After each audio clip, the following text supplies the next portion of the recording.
anda sınır kapısında bekliyorsun sen de orada. İran'dan, Rojava Kürdistan'dan Van'a geçişler vardı, devam ediyor. Oradaki durum nedir? Eğer temas ettiysen geçiş halinde olan kişilerle verdikleri mesaj ya da psikolojik durumları nelerdir? Seni dinliyoruz.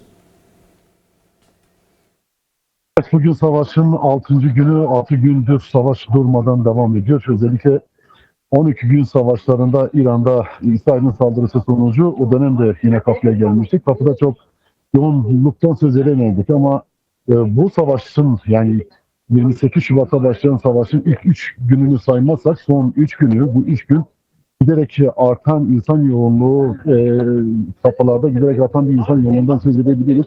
Özellikle dün ve bugün bu saat itibariyle çok sayıda insan şu anda İran'dan Türkiye'ye geçiş yapıyor. Bizim tanıştığımız insanların büyük çoğunluğu oradan işte İran'dan Türkiye'ye geçmek için hala işte binlerce insanın buraya geçmek için beklediği ya da işte başvuru yaptığı ve Türkiye'ye geçmek istedikleri yönünde bize bilgiler verdiler. Biliyorsunuz son 2 gündür Amerika ve İsrail'in Rojava bölgesinde, Rojava kentlerindeki askeri üssüde devrim muhafızlarının bulunduğu karakol ve binalara yönelik çok ağır bir bombardımanı söz konusuydu. Rojava'dan gelen yani Urmiye'den ve diğer işte Kürt kentlerinden gelen insanlarla yaptığımız görüşmede neredeyse şunu ifade ediyorlar. Yani işte partalara ait ya da devrim muhafızlarına ait hiçbir karakolun ve hiçbir askeri alanın bırakılmadı. Tamamının şu anda bombalandığını söylediler. Yani kent merkezlerinin içerisinde bulunan ve işte kentlerin cephelerinde olan bütün karakolların neredeyse bombalandığı ve ortadan kaldırıldığı ifade edildi. Oradaki işte devrim muhafızları ve işte rejim askerlerinin ne olduğunu sorusunu yönettiğimizde çoğunluğunun oradan gittiğini, bir bölümün de işte orada beklediğini ve işte askeri tesis olarak da oradaki camilere, medreselere yakın yerlerde konumlandırdıklarını ifade ettiler.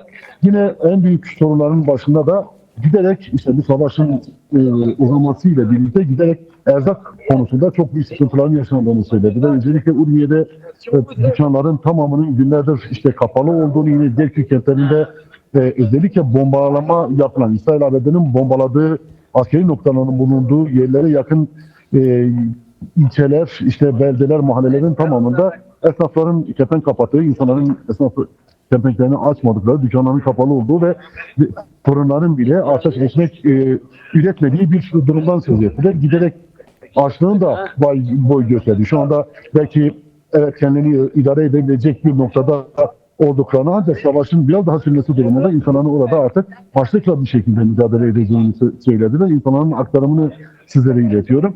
Bunu söyledi, böyle bir tehlikeye dikkat çektiler. Kürdistan bölgesinde, Rojava bölgesinde çok böyle bir hareketliliğin olduğunu söyleyemeyiz. Yani orada insanlar, Kürt halkı orada ne olacağını, sonucun nereye varacağı konusunda hala bir temkinli bekleyişlerin devam ettiğini söyledi. Ve yine biliyorsunuz önce Kürt partileri, 6 Kürt Partisi'nin bir deklarasyonu vardı. Eğer Rojava'da Kürt halkına yönelik herhangi bir yönelim olursa biz devreye gireceğiz ve halkımızı korumak zorunda olacağız açıklaması vardı.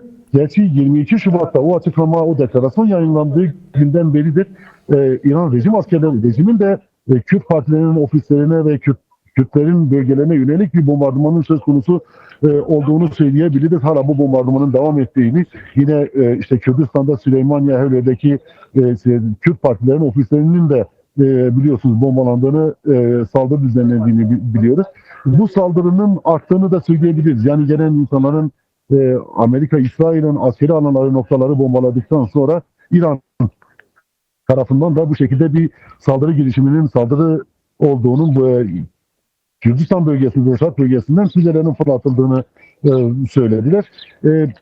Aktarıma göre, yani insanların söylediğine göre oradaki bütün füze rampaları, yine devrim muhafızları, biraz önce söylediğim gibi devrim muhafızlarına ait bütün karakolların, askeri alanların yok edildiği söyleniyor. Kürtlerin orada bekleyişi devam ediyor. Sonucun, savaşın ne kadar süreceği buradaki en önemli mesele elbette ki. İran şu anda neredeyse işte 7 tane Körfez ülkesi, ABD, İsrail'in yani üstlerin bulunduğu 7 Körfez ülkesiyle bir şekilde savaş halinde. Bu savaşın ne kadar süreceği, nereye kadar süreceği açıkçası çok bilinmiyor. Ancak iki tarafın da bu savaşı sürdürme meselesini, yani uzun süreceği durumu söz konusu olmayabilir. Böyle bir tehlike de var elbette ki. Önümüzdeki günlerde elbette ki savaşın seyri, ABD ve İsrail'in daha farklı nasıl bir saldırı girişiminde bulunacağı, savaşın nereye evrileceği ve İran'ın kendisi bu pozisyonda nasıl savunacağı bu savaşın seyrini de elbette ki belirleyecek. Dün de ifade etmiştik. Eğer kara operasyonu gibi bir duruma girişilirse, bir yönteme girişilirse elbette ki Rojava bölgesinin de çok büyük, savaşın en büyük cephelerinden birinin de Rojava bölgesi olabileceğini, olacağını söyleyebiliriz.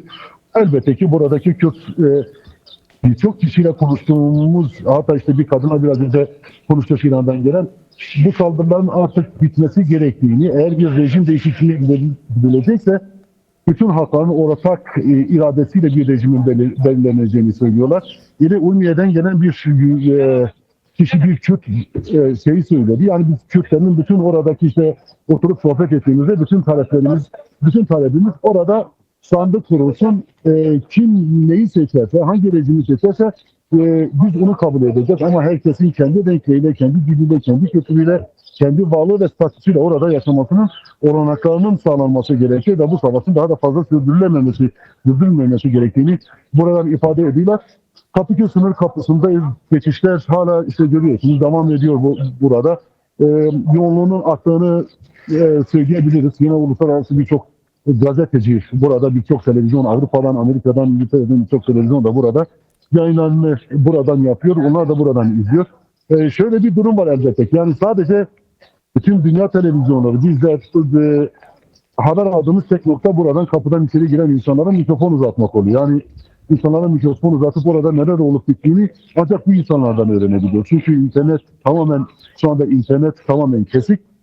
Yine Tahran ve iç bölgelerde, özellikle Rojava'nın işte iç bölgelerindeki Kürtlerin Türkiye ya da başka yerlerdeki akrabalarıyla iletişime geçmesi için sınıra çok yakın. İşte Türkiye-Van sınırına yakın bir noktaya geldikleri ve buradan işte telefon zorla düşürdükleri telefonlarla akrabalarına ulaştıkları konusunu da bize gerçekten ilettiler.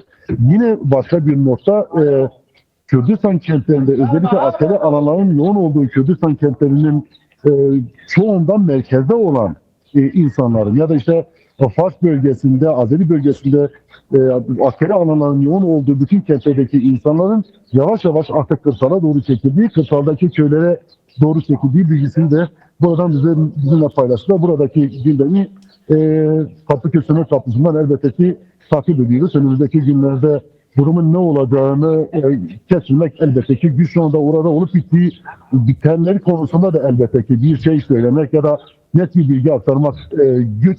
Biliyorsunuz sadece televizyonlardan izleniyor. Orada yayınları bulunan, televizyonları bulunan devlet televizyonda ve ABD, İsrail yanlısı yerler televizyonlardan, yayınlardan ancak bunu görebiliyoruz. O açıdan bu kadar bilgi kıtlıklığı içerisinde sadece burada gelen halka mikrofon uzatmakla ancak bilgi toparlayabiliyoruz. Söylediğimiz gibi atışlar burada devam ediyor. Bundan sonra savaşın seyrinin nereye varacağı konusunda elbette ki kesilmek ve ne kadar süreceğini kesilmek güç.